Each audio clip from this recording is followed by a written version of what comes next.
With more ancient fortresses per square mile than anywhere else in Europe, Wales is Britain's undisputed king of castles. That storybook quality makes castles in Wales particularly attractive as family vacation destinations, but people of all ages are sure to find them enchanting.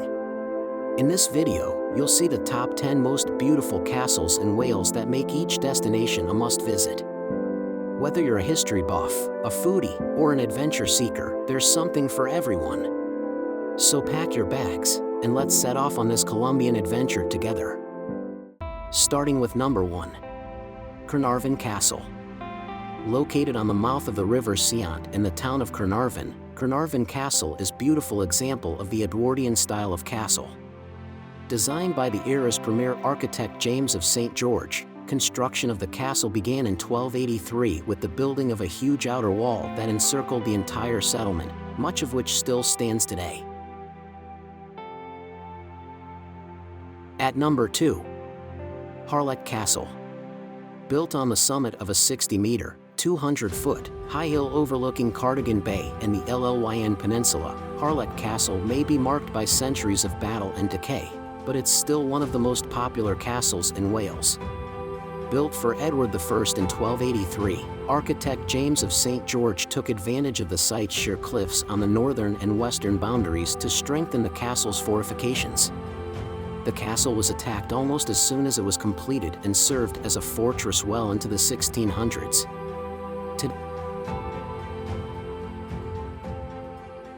At number 3. Conwy Castle.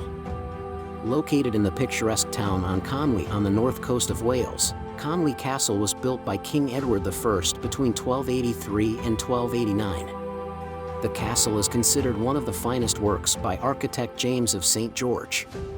Built to take advantage of its location on a rocky hill on the banks of the Conwy estuary, the well-preserved castle features 2 fortified gateways, 8 gigantic towers and massive Great Hall.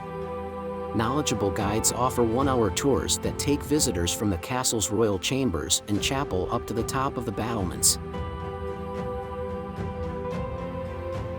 At number 4. Beaumaris Castle. King Edward I and his favorite architect James of St. George had perfected the art of castle building by the time they began construction of Beaumaris Castle in 1295. Located on the Isle Anglesey in the county of Gwynedd, the beautifully designed concentric castle features a moat connected to the sea, round towers on every corner and staggered entrances and portcullises between the inner ward and outer wall. At number 5. Caerphilly Castle. Situated on an island on a massive estate in the county of Gwent, Caerphilly Castle is considered the first true concentric castle built in Wales. The inner ward with its rounded corner towers is surrounded by an outer wall with an attached guardhouse. Construction of the fortress began in 1268 by Earl Gilbert de Clare, who built the castle on the site of an ancient Roman fort.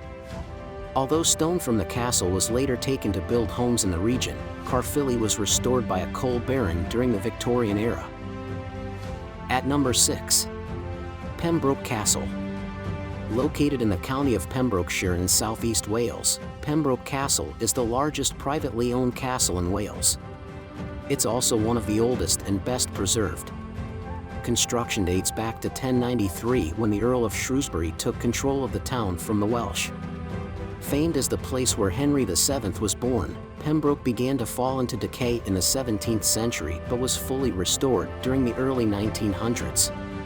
Open to the public, the castle features staged tableaus that depict events in the castle's history, battle reenactments, and falconry displays. At number 7. Raglan Castle. Raglan Castle in the county of Gwent was one of the last medieval castles in Wales, and the structure demonstrates how Britain's fortresses eventually gave way to palaces. Although it was designed for defense when construction began in 1435, attention was also paid to human comfort with an array of luxurious apartments built around a scenic courtyard.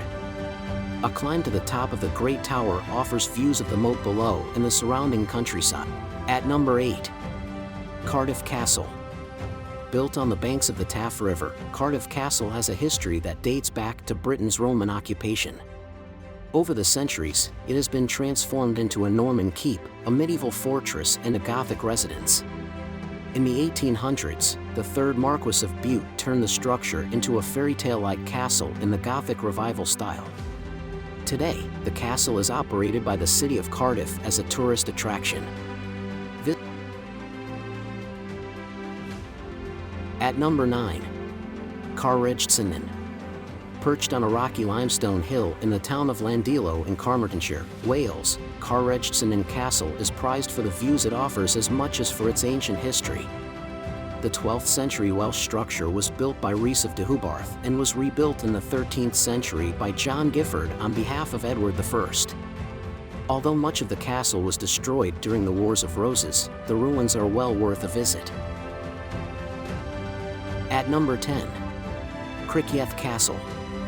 Resting atop a headland jutting out into Tremadog Bay, Cardiff Castle demonstrates the influence that King Edward I had on Welsh fortress construction.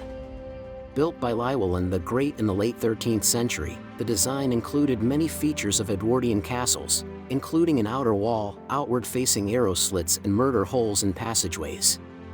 The castle changed hands between the Welsh and English until the 15th century when it was burned during the last Great Welsh Rebellion. Visitors to Cardiff can wander through the ruins and explore exhibits about the history of Welsh castles. Thank you for embarking on this incredible journey with us. These 10 enchanting destinations are just a small taste of the immense beauty and rich diversity that has to offer. Whether you're a fan of history, culture, or simply appreciate the wonder of nature, has something for everyone. If you enjoyed this adventure, don't forget to give it a thumbs up and subscribe for more amazing travel content until our next adventure. Happy travels!